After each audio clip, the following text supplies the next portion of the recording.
What's up, Internet? Welcome to Once Over. I'm Kaylee, and this is Trucker Andy, and today we're going to be giving the Once Over to GETEVEN, or Get Even. Or the Road to Revenge. Or Champagne and Bullets. Crazy son of a bitch. Son of a bitch. Son of a bitch. Son of a bitch. Son of a bitch. Not a problem. There will be spoilers.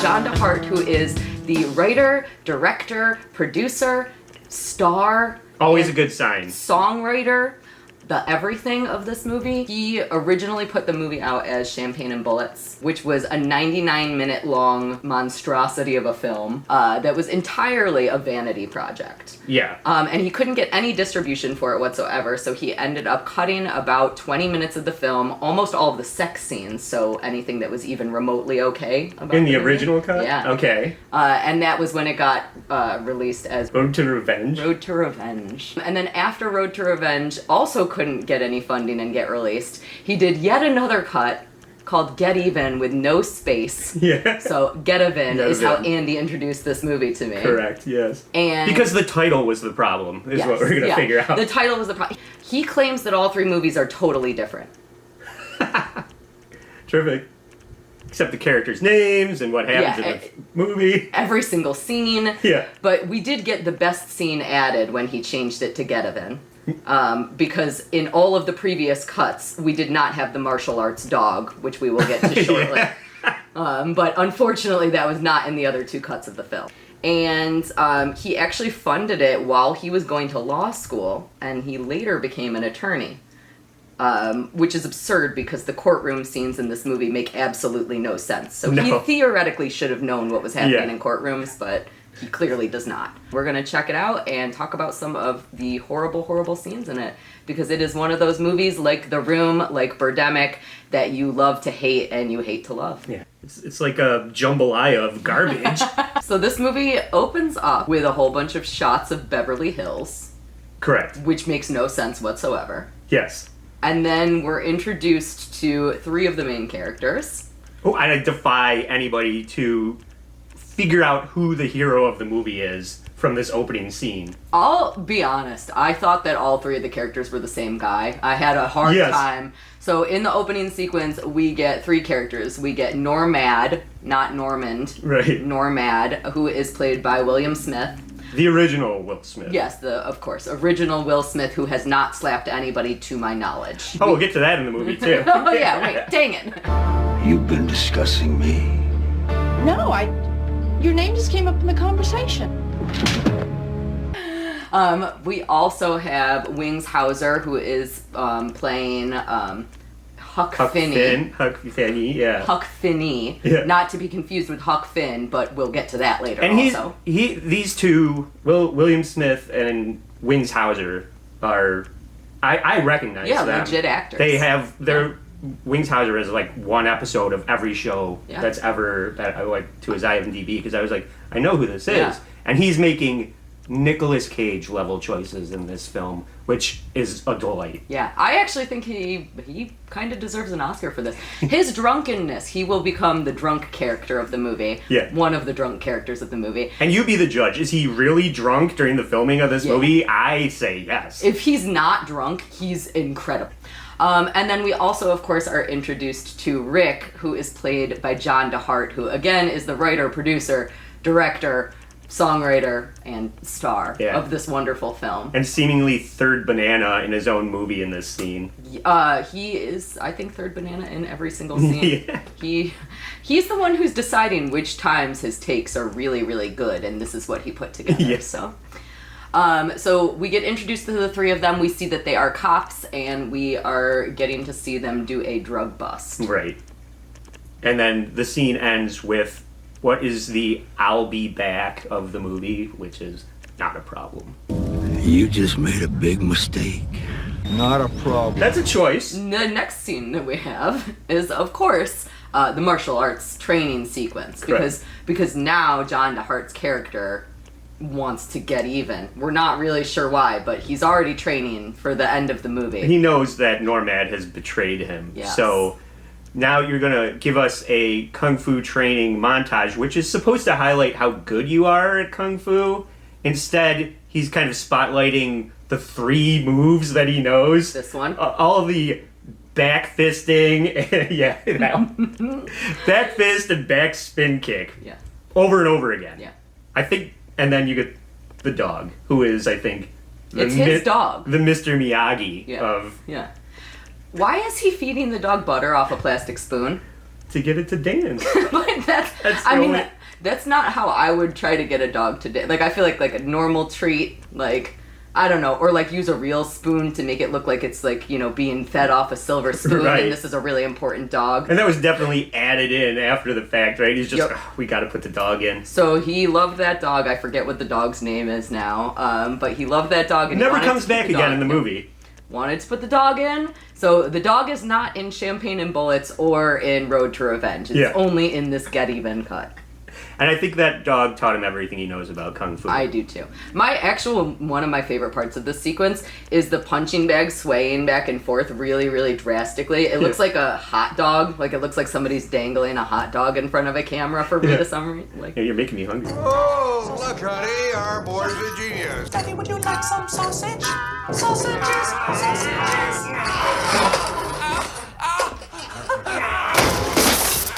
so our next scene is the courtroom scene. Yeah. Now, John DeHart is now an attorney. He's a practicing attorney in LA, so you could hire him if you wanted to. Mm-hmm. I think after seeing this, you probably don't want to. And I work in the field of law, so I know a little bit about things that happen in courtrooms and stuff. And It's exactly like this. That son of a bitch is lying, you understand me? yeah, it's exactly like this. You're not gonna tolerate outbursts? How about tolerating the goddamn justice system? It's shocking to me that John knows nothing about how a courtroom functions Yeah. when he literally is an attorney. Supposedly. So I could hire him right now. He's got a pretty sweet flyer. It's less of a courtroom scene and more of a tutorial about how to do blow. Yeah, I know. It was really, I was like, a matchbook, eh? I observed Officer Finney strip off the back cover of a cardboard matchbook. He then rolled it up so that it resembled a small straw. And he... And Wings Hauser fights 1,000 cops in this movie, it feels like. And he's got the best doorknob lines. Like, while he walks out at the end of every scene, he's always got a little over-the-shoulder joke to end the scene. You laugh all you want, you son of a bitch. You know what? What, you dancing with me? All right, bye.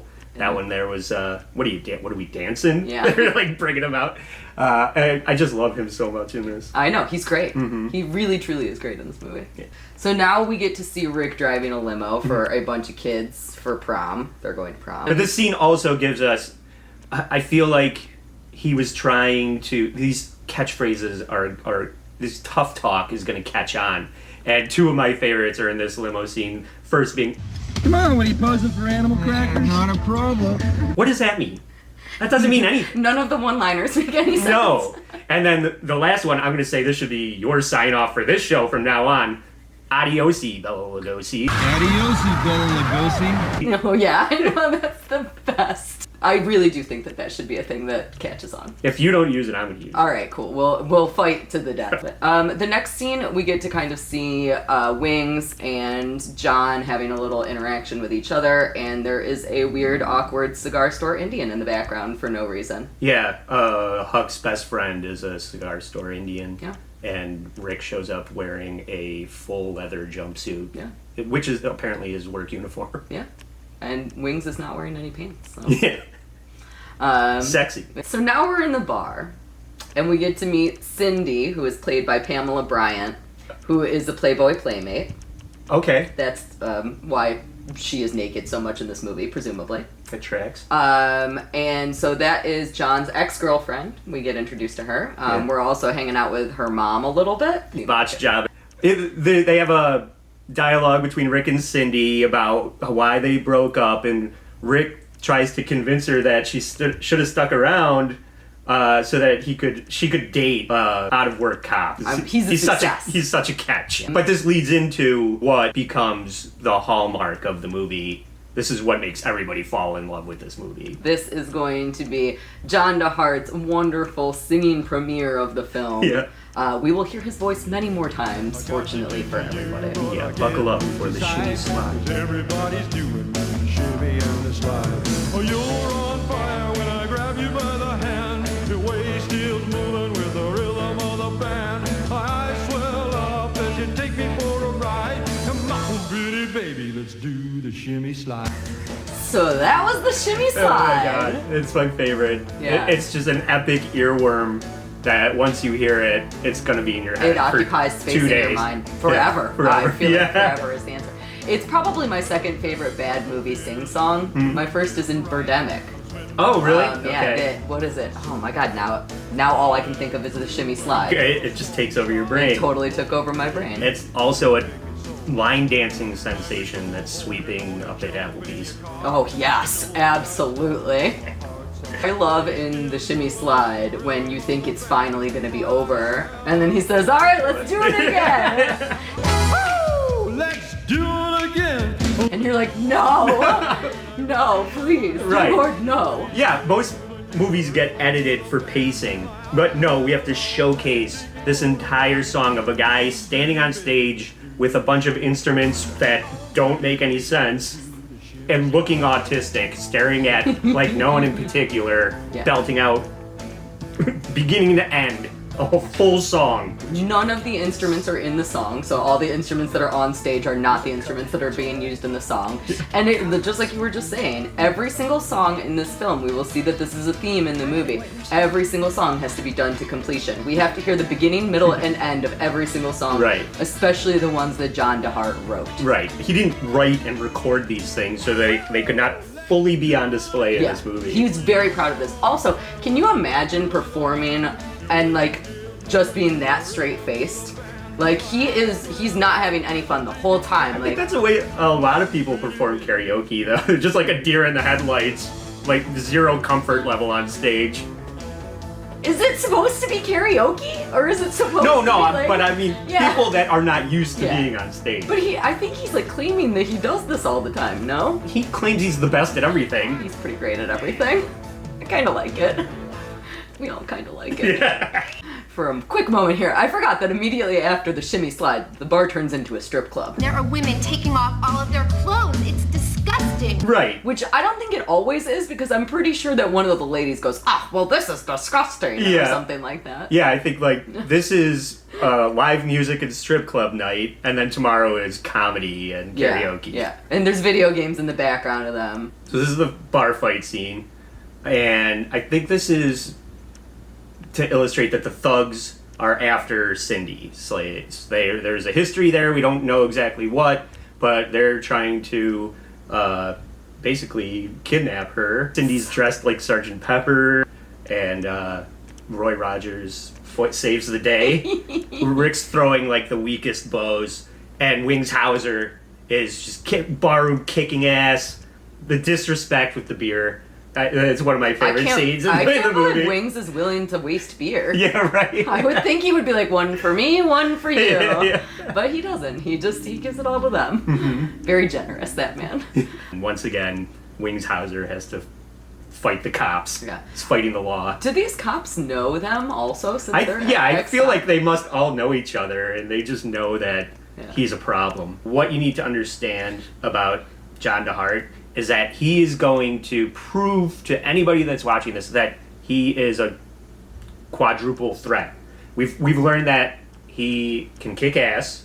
We've learned that he can drive a limo. What now? He's a super success. That he can sing. Yeah. And now he's gonna prove that he's fucking hilarious. Well, you know I always got a new joke for you, Ben. So I got a position joke for you. This very attractive young lady goes to the doctor for a checkup. The doctor says, "Hey, you got to disrobe." She says, "I'm very shy. Can we turn the lights off?" He says, "Okay." He turns the lights off. She takes her clothes off and she says, "Doctor, where should I put them?" He says, "Right over here on top of mine." That's what this whole scene is designed for. But between the fountain the fucking guitar that I assume he played. He insists that it be over this whole entire scene to the point where you can't hear what the fuck they're saying. The music is way too loud. Right.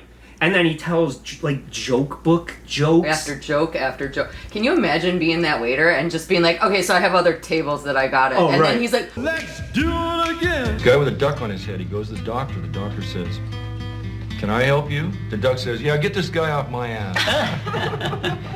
And No. apparently they go there to that Applebee's every year with a roving Polaroid photographer. Hello, my name is Tamra, and the reason I've got this camera is if you really love her, you want a picture of her. It looks just like us. very romantic. Yeah. Camera with a camera. Yeah. She is not credited in this movie. I think you made the point, she probably didn't want to be. Yeah, right. Let's never take credit for any of that. She does have probably the best voice in the movie, though. I will say that. Yeah. She's not. Because there's some Choice. one-off people in this movie that are terrible. The other thing that I wanted to point out also, that of course he is using the scene to show, not only is he showing that he's funny, but he's also showing that he can be the love interest. Right, we're just like, oh, okay, so apparently his stellar singing got them back together. Yeah, so he now wooed Rick and Cindy are back together at this point, which you is were never confused by, explained. right? I think that's why I'm so confused by this movie perpetually, because I feel like things happen, but they don't actually tell me that they happen. We have all these super long scenes where, we could be getting explanation of things happening. For example, when do Rick and Cindy actually start being an item again? That's like a moment that I would like to see for continuity's sake. Right. But instead we get, 5-minute long joke sequences that are meaningless. Yeah. We are about to see the reveal of what is going on with Cindy and why things have been so challenging for her for the last year. Right, because crooked cops aren't bad enough. About the other night, those guys in the bar, I knew them. They're members of a cult of devil worshippers. They sacrificed a human baby. We have a satanic cult. If my girlfriend told me that she was in a satanic cult that sacrificed children, my reaction would not be Rick's reaction. Straight face the whole time. He goes, Yeah, she's falling apart because she witnessed a human sacrifice, and Rick is just like, yeah. I mean, That's life. why be shocked by something like that? Satanic cults? Who even cares? Yeah. He claims that this movie is based on a true story, by the way. He claims that somebody really did tell him a story about how they were in a satanic cult and they tried to escape, and 2 days later that person disappeared. He's probably going to come and correct me for telling that story incorrectly. So if I just told that story horribly wrong, I'm so sorry, John. Please correct me. It's based on a true story. That's all I know. This is all real. Yeah, that should be at the beginning of the movie, based on a true story. He did clarify, though, in a different interview that I saw, that there are not a lot of satanic cults in LA. We are here today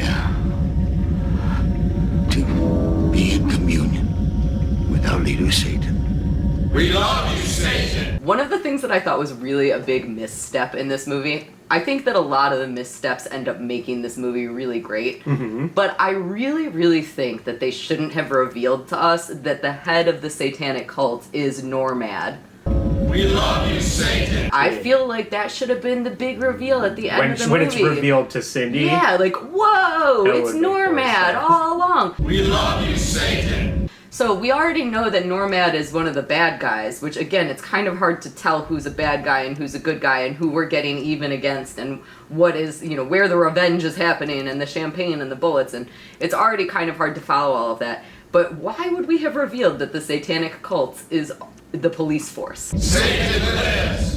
Why does anything happen in Yeah, this that's movie? True. That's true. I still can't get over that his name is stupid Normad. It's not a name. It's not a name. I googled it to see if that was a name because I was like, am I just dumb and I don't know things? No, it's not a name. So we're about to get John DeHart as Rick doing a soliloquy from Hamlet.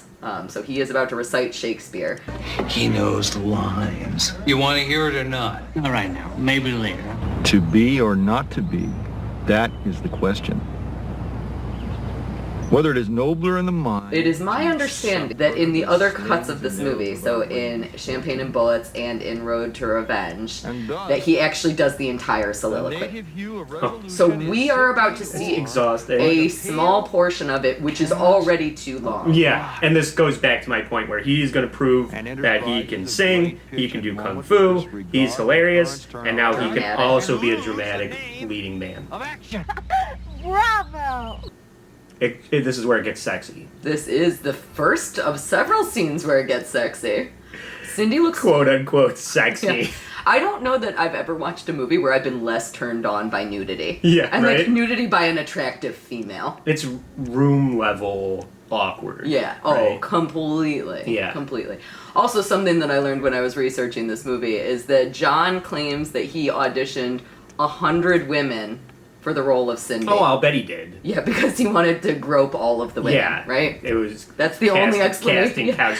I have like some other examples where you're just like, he probably had this girl on a casting couch, and that's why she got this role. Because some people have no business being in this movie. He looks like he does not know how to touch a woman. Like, not just like as an actor, but also in real life. Yeah. Like, I feel uncomfortable when I'm watching this scene. I feel like she's writhing around, but not in like a I'm having a great time kind of way. Yeah. In like a can we call cut sort of way. Yeah. And my theory is that there are contractual boundaries that Cindy, the actress, the real life Playboy model, was like, you're allowed to kiss me once in this scene. You are not allowed to touch my boobs. You can touch them with ice, but you can kiss me on the neck. You can kiss me on the shoulder. You can touch my knee. You can kiss me in the armpit. The armpit kiss is the funniest fucking thing. But yeah, she's just like, you're not allowed to touch me, you gross old man, unless you pay X amount of dollars more for me to be in this movie. I am very curious about what the age difference is between the two of them. Yeah. We tried to look up John DeHart's real age, and we cannot figure that out. Yeah. It's the best kept secret in Hollywood. That's true. He's ageless and timeless. Timeless movie. Yeah, you felt the pain. You walked through the rain. And now you're here. And now you hear the thunder. Track 2, starting over. And boy, does it feel like we did. Yeah. This movie's getting a little long at this point. Yeah. In my notes I wrote, starting over less than Shimmy Slide. This is like a huge drop in quality of original music brought into the movie. This scene, I pretty much feel like this is a breakup scene between Huck and Rick. My great friend, no. What are you gonna do? Just leave me hanging out there? Yeah, okay. Well, you know I can't afford to pay the rent. Right? Yeah. They're breaking totally. up, and Huck's not taking it well. No, he's not. He's really sad.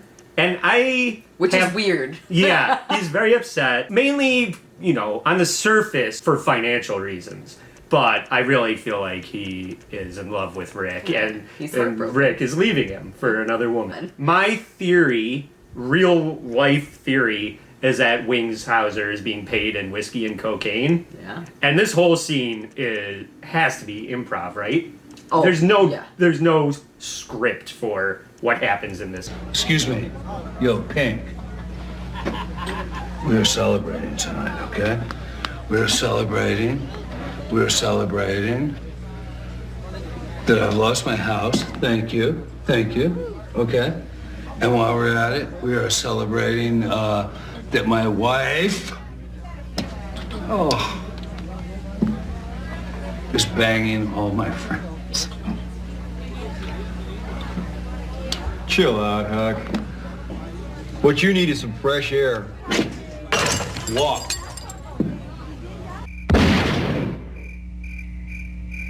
Electricity, huh?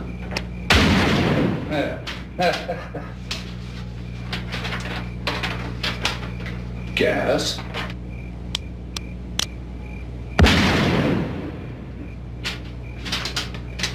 Credit card.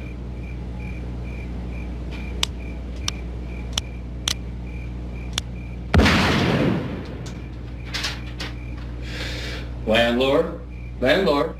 I love him taking the other bar patrons to task and then capping it all off with the shooting of the bills.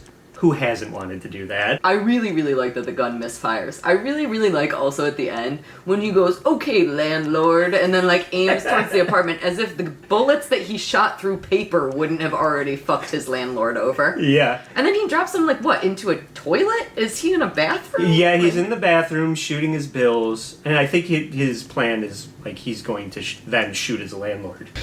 Landlord? Landlord? I think that's what that I did not get that. end of that scene is him murdering his landlord. It's very dark. Yeah, and that prop gun has apparently It's seen better days. 100 bullets in it. It's so good.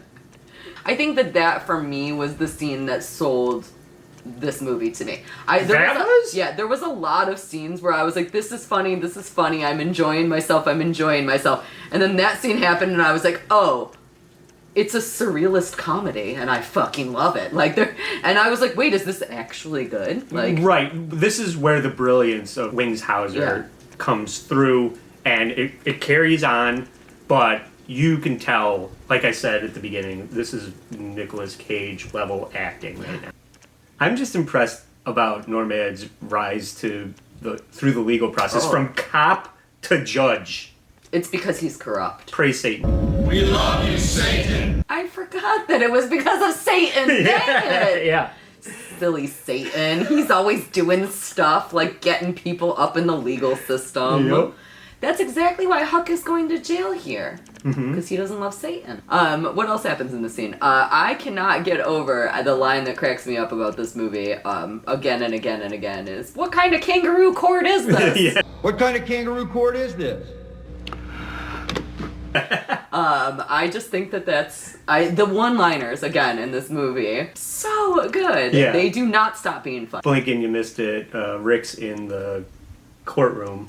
You don't really know it though, Yeah. and he just yells that out during the court proceedings. Yeah, and he 100% looks like Dahmer in that scene also. Yeah. It's unbelievable to me. You would not know that he is in that scene. He has no reason to be in that scene other than he's like, well, I'm the director and the writer of this movie, and I would like to be in all of the scenes. Right. He's like, I don't want to direct. I want to be in the scene. He needs to know what's going on with his ex-boyfriend, Huck.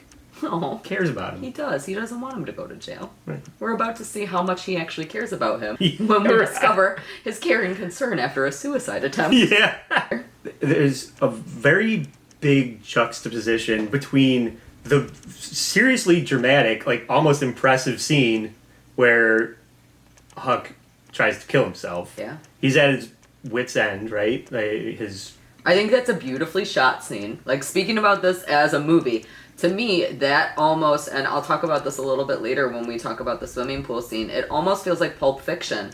I almost feel like I am in this little vignette of a really serious film that has a really great framing, that is talking about a serious issue, that's doing it in an interesting way, that it's a little slice of life, and it's a slice of life, and it's actual commentary about the world. Yeah. And we get this beautiful, beautiful, beautiful scene. Huck's arc. Yeah. It's like, let's cut out all of the Rick stuff. Yeah. And make it Huck's movie. Yeah. And I think we could call it Huckleberry Finn. Okay. Yeah, that's not taken, is it? No, I don't think so. But when we were watching it, I was like, this actually does look like a scene from the series Oz. Yeah. So he has lost his wife, he's lost his job, he lost his boyfriend, and he... and his wife. Yeah. And he decides to drink bleach in prison to end it all. Yeah. And it's an impactful scene in a otherwise ridiculous movie. Yeah. I thought. Which leads into him going into the hospital. So after he's drinking the bleach, he goes to the hospital and he is joined by a nun, a gorgeous nun. Worst performance of the movie goes to Sister Mary Rebecca. I'm Sister Mary Rebecca. I came by to see if there's anything you'd like to talk about. The medic said you seem very distressed. I'm sorry. Wow. She's the worst fucking actor. We get to see she's really encouraging Huck to lean into God, which is also interesting with the satanic kind of play of the movie. Sure, she's helping him through an existential crisis. She really is. Yeah. She really is. And he is drunk out of his mind. Remember, it's really not so painful to be without shoes when others are without feet. Or, I mean, on bleach? I don't know. Do you get drunk from... I think you just die from bleach. Yeah, well, he certainly wouldn't be chugging water if he had like a bleach hole burned through his esophagus, but it does lead into what, again, it's just like your friend, your girlfriend just went through a traumatic experience and you're gonna read her Hamlet. You're gonna recite Hamlet to cheer her up. Your best friend just tried to kill himself, and you walk into the room and say, I heard you did that bleach thing. What? You did that bleach thing. I did, yeah. And he's like, yep, I did the bleach thing. I did the bleach thing. And he's like smiling about it, and it's just all very, it takes away all of the seriousness of the Oz scene, of the prison scene. Just when we were starting to take the movie seriously, Rick walks in and fucking ruins it. Yeah. Oh, poor John DeHart. He tried so dang hard. It was a disaster. Alright, so then we get sex scene number 2, 3, I don't know. Yeah. Entirely too many. And song number 3. I'm hyper focused on the songs. Because they're so great. Yeah. So what do you think about, what's your ranking of songs? Oh, they pretty much go in order. Actually, maybe the 4th song is better than this one. This is maybe the worst song. I'll be with you when you're feeling blue. The piano part is fucked up. He sounds like a billy goat when he's singing the first verse. I'll be with you when you hold me. Where do you think this scene was filmed? There's all this like netting on the wall and... Yeah, it looks like a Long John Silver's. Yeah. They finally left the Applebee's. Yeah, right. Woo! We're moving on to different chains. Yeah. It's the sink of a Long John Silver's kitchen. Because I just know off camera she's just like, you can touch me here, you can touch me there, and they probably shot this one first because he gets away with a lot in this one scene. He does. He touches a little bit butt. So they probably shot this one first, and then the longer the production went on, the more she realized how gross he is, and the less he was allowed to get away with. That's what I think. I mean, poor John. You feel so bad for him. He did get, though, I mean, let's be honest. Okay, so this is a movie that is in the vicinity of 90 minutes long. Regardless of what cut you're looking at, you know, it's someplace in that vicinity. And he managed to cram in 3 sex scenes, boobies, like, he did a pretty good job of making it sexualized, which, especially at the time, was a very big thing. Mm-hmm. We cared about that. This is when Hollywood producers kept just screaming at anyone and everyone that sex sells. Yeah. So it was just like this is something I've got to know right now. Do you want me everlastingly? Do you like the spoken bridge, though? Nobody likes a spoken bridge in a song. It's awful. Yeah. It's awful. How it's gotta be. If the answer is yes. Sex Get sells. naked, action. That's how it was back in the 90s. That was actually the 4th cut of this movie. It was called Get Naked. Yeah. All one word. Yeah. And John's actually naked in that version. Nobody wants to see that. You know, number 1 is that you never get down on anything unless you know something about it right from here. And number 2,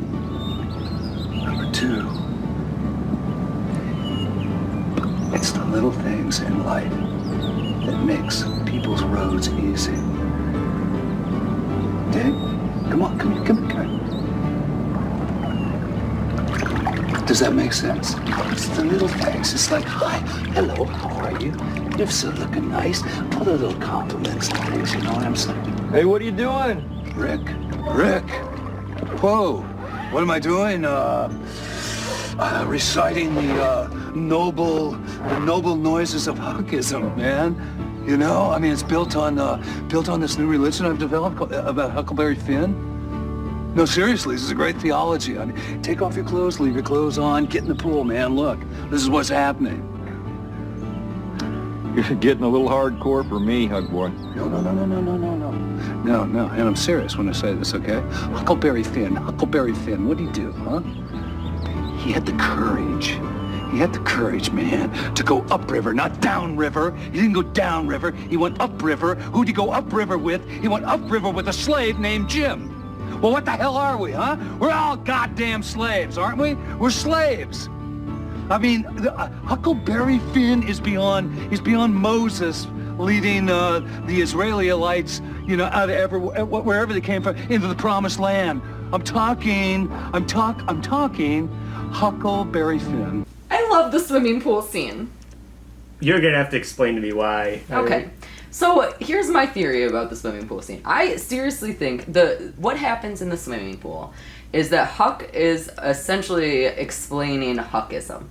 He's having a philosophical conversation with a really weird camera angle overlooking a swimming pool with half-naked girls, and he's having this conversation, this monologue with himself, where you kind of can't tell if he's losing it or if he's making a ton of sense. Mm-hmm. And for me, this scene, it is like the perfect example of that like surrealistic, like action sort of movie. We're almost like in a Pulp Fiction kind of vein where we're having a philosophical conversation with a really interesting shot. I think that this shot in this scene is completely genius. I don't think there's anything wrong with it. I think the most loosely interpreted use of the word genius. Genius, yes. But because when we talk about the Huck cut of this movie that we're gonna do, this is Huck kind of finding spirituality. It's like a coming to Jesus moment of it, except he's starting his own cult. Yeah. And it involves half-naked women with orange hair. They all have orange hair, and they all have to be in a swimming pool. And it's all based around Mark Twain's Huckleberry Finn somehow. I don't know. I feel like it is next level genius is what you said. Genius. I feel like there is something just really unique about the scene where I think that if you picked this scene up and you put it into a Tarantino film, I don't think that it would feel misplaced. In the hands of a better director that's not John DeHart, you could be right. Yeah, that's true. The only thing that I dislike about this scene is, again, we kind of have the delivery of some big news without there being any reaction to it. Mm-hmm. So in this scene, Huck is in the swimming pool delivering his beautiful, lovely monologue, and we get Rick coming up. John DeHart comes up, and he says, "Well, just came over to tell you, Cindy and I are getting married. As you know, no one else. You gotta be my best man. We're getting married Sunday. Be there." And it's like, wait, but Huck is having this like monumental moment in his life. He's built this like empire in his brain. Yeah. Well, he's been in a dark place, and now he's coming out the other side a better person. And then Rick makes it all about himself. Rick's like, I'm getting married. It's gonna be good. You're in the wedding. Be there. Yeah. Please. Also, dress better than me. We're gonna see that momentarily when we get to look at that wedding scene. Alright, so... the wedding scene. We're finally at the time where Rick and Cindy get married. It's beautiful. Everybody is appropriately dressed. She's beautiful. She looks like she's wearing a wedding dress. Mm-hmm. John is wearing a tracksuit? A Greek Orthodox tracksuit is what it looks like. I would, if I was getting married and somebody showed up in that outfit, they would be like, "Do you take this man?" And I would be like, No, I'm so sorry. Go try again, please. Can you just go ahead and put on Huck's suit, but not with the green shirt under the orange suit, which I'm pretty sure is what's going on. He looks like a Dick Tracy villain. Why would you wear that to your wedding? I just don't understand. The whole rest of the movie, Rick is like killing it with the outfits. He's like, here's my cowboy hat. He's like, here's my leather pants. Here is this windbreaker. Here's this super colorful shirt. Oh, let me look really, really rad right here. And then for his wedding, he's like, I think I will wear a windbreaker material shirt that's black and white stripes and white pants also. He made a choice. He's sticking to it. Ugh. It's the best way. Ugh. Does he eat any food in this movie? He never eats food, does he? Even when they're out to dinner, they're just drinking wine. They're drinking champagne. With Champagne with and Vinny. bullets? Yeah, oh right. Now I get it. I assume that's why it's called champagne and bullets, no?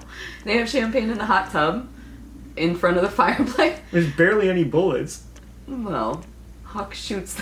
Yeah, he shoots the bills. And then once the GETEVEN starts. Oh my god, this movie's so great. Alright, so next up is the honeymoon scene. They wing away on a helicopter to a yacht. And we get the second best song in the movie, Don't Stop Loving Me. Performed by John Hart, of course. Poorly, of course. I'm just imagining the songs being good and struggling with that. Yeah. That's what's happening over here. And now the love scenes have been scaled down to she doesn't have her tits out. He doesn't get to molest her in any single way. But I did feel like when I was watching the honeymoon seduction thing that a new go-go dancing routine was born. Oh, yes. All right, I'm taking it to the isotopes. We're going to do a new thing. Yeah. It's going to be really great. I like it when she, like, a little bit twerks after she takes off the top underwear. Yeah. Yeah, you have to Very sexy. That could be part of the routine. Take off your top underwear to reveal your beneath underwear. Yeah. So now we get the big reveal. What's that cop, Rick? That's Norman. That's him. That's the high priest of the coven. Thought that name sounded familiar. He's the one who murdered the baby. What? Really? We're going to the police. I'm scared, Rick. We'll get that slime before he kills anyone else. We find out that Normad, the cop slash judge slash drug dealer slash satanic cult leader, is in fact the satanic cult leader, which we already knew, but Cindy did not know. Right. And now she finally figures that out. Should have been the first twist. It's all spoiled because John Hart doesn't know how to pace and edit a movie. Oh, he's trying so hard. I want him to do good, especially after the swimming pool scene. Yeah. My favorite part about this scene is for sure this shadow penis that exists. I think that is beautiful, wonderfully edited. I feel like even you and I spent more time setting up our lighting in here. Yeah. There's probably a fucking shadow penis behind us. God damn it. All right, when I'm editing and I find the shadow penis, we will point that out as well. Oh, there's a lot. Look.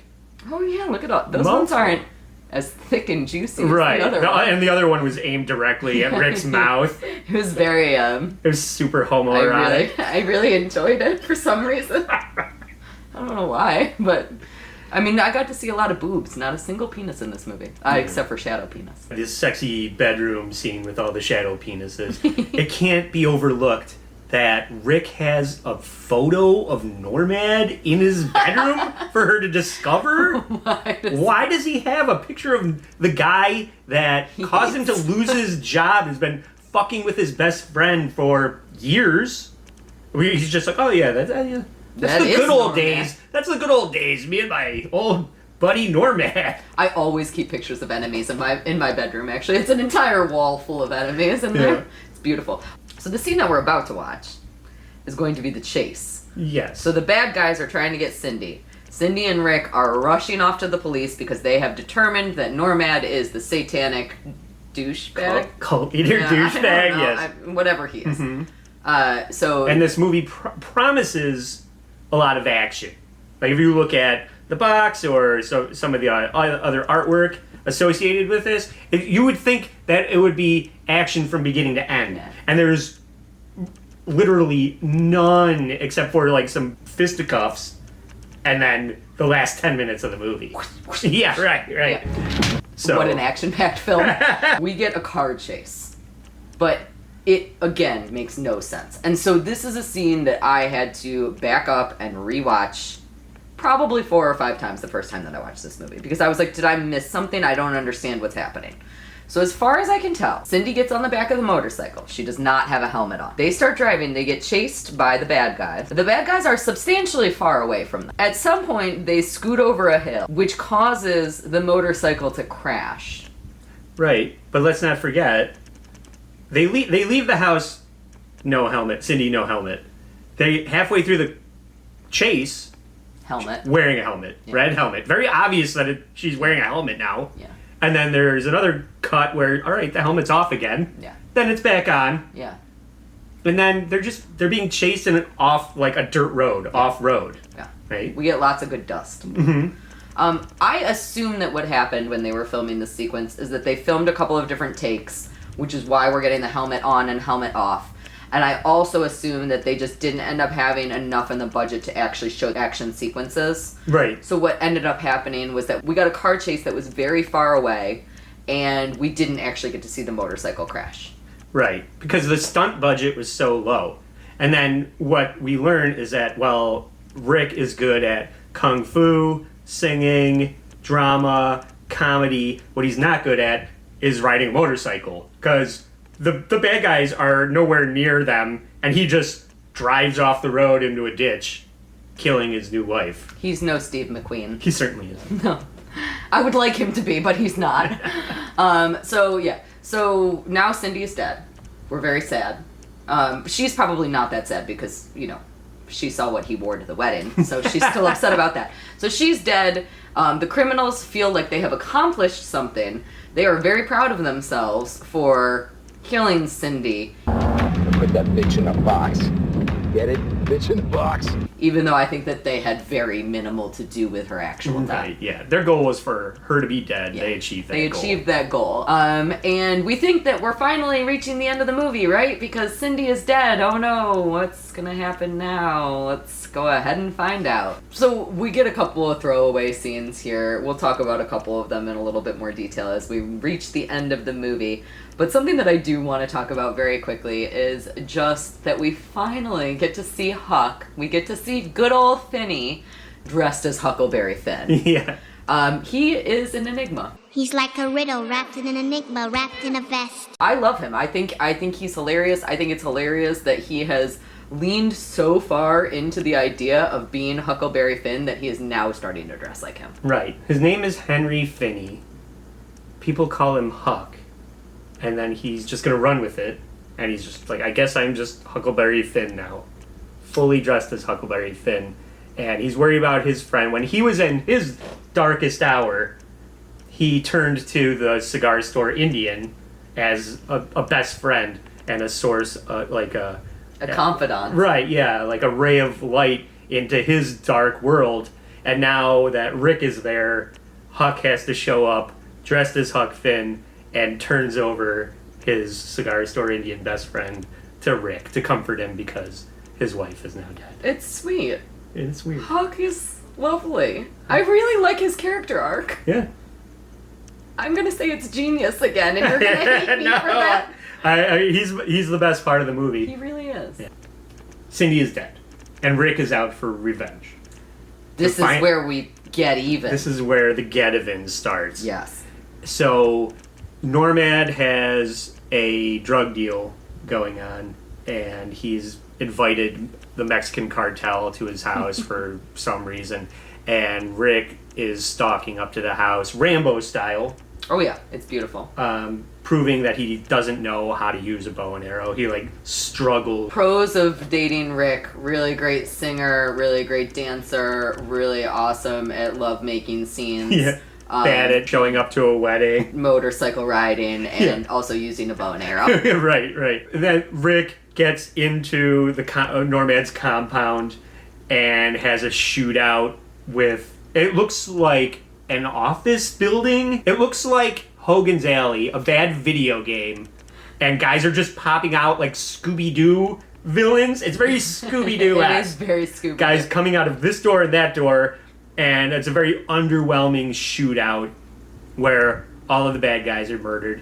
And then they show up, and Normad's goons grab Rick in a full-on display of tank tops. Everybody's wearing tank tops. It's beautiful. I enjoy it very much. So then Normad thinks that he's getting Rick out of the way. Huck shows up and saves the day.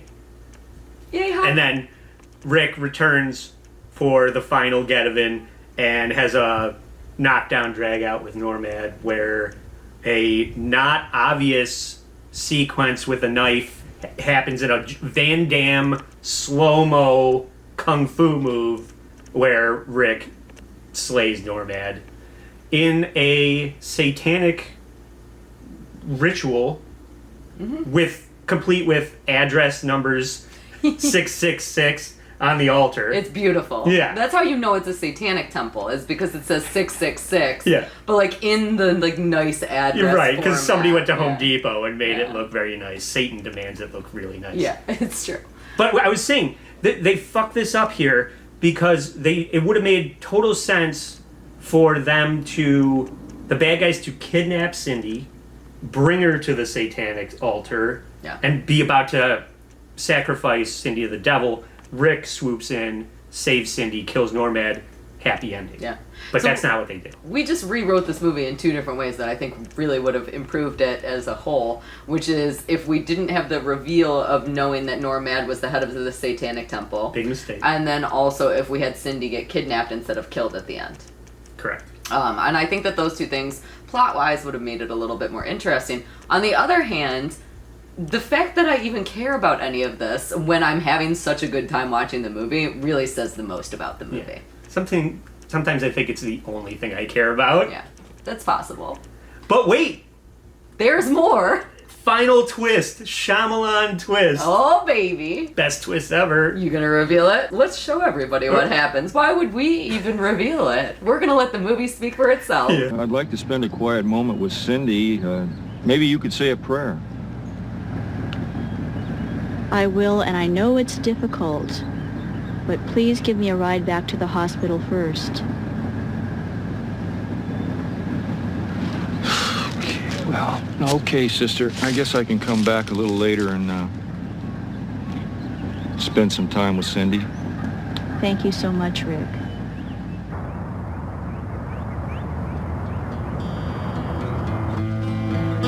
There's someone here who wants to see you. Cindy. Rick? Oh, Rick. I begged them to tell you where it was. I mean, they wouldn't let me contact you. I'm so happy to see you. All right. I can't believe you're alive. I started coming to in the ambulance.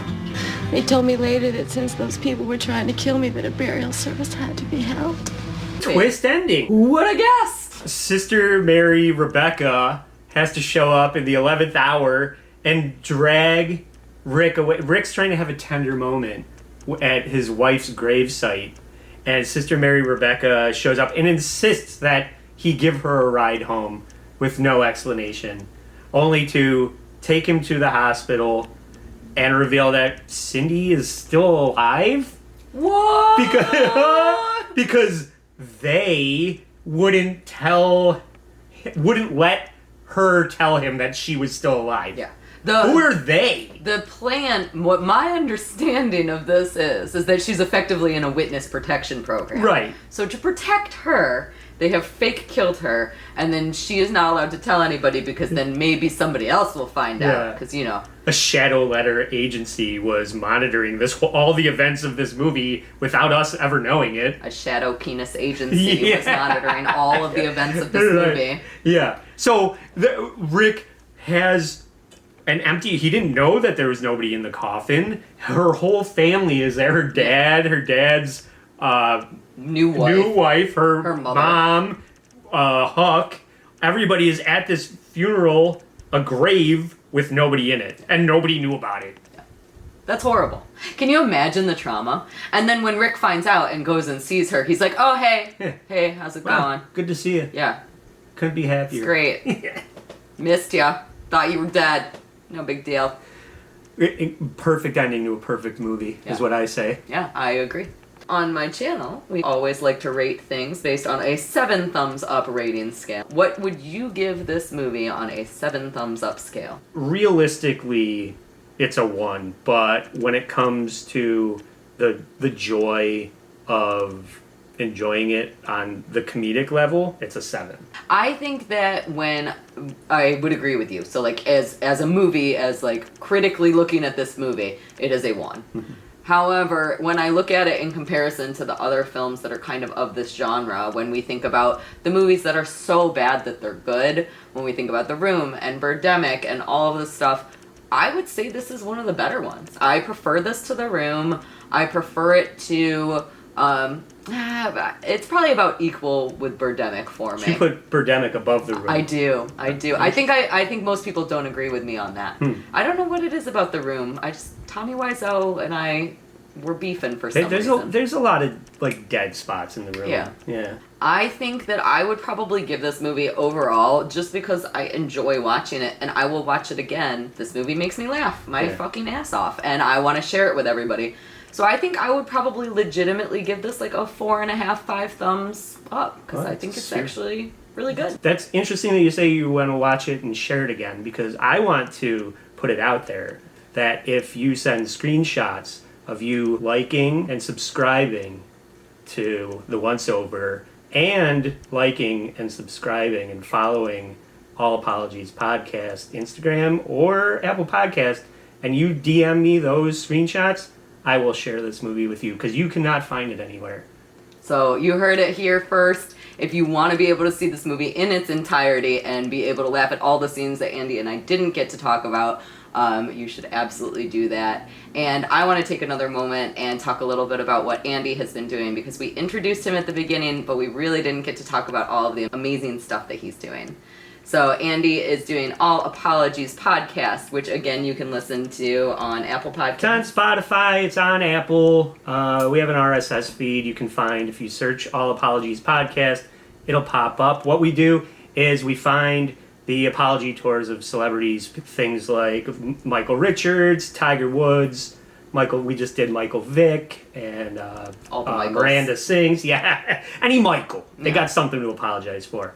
And we drill down on their apology tour and make light of people when we kick them while they're down.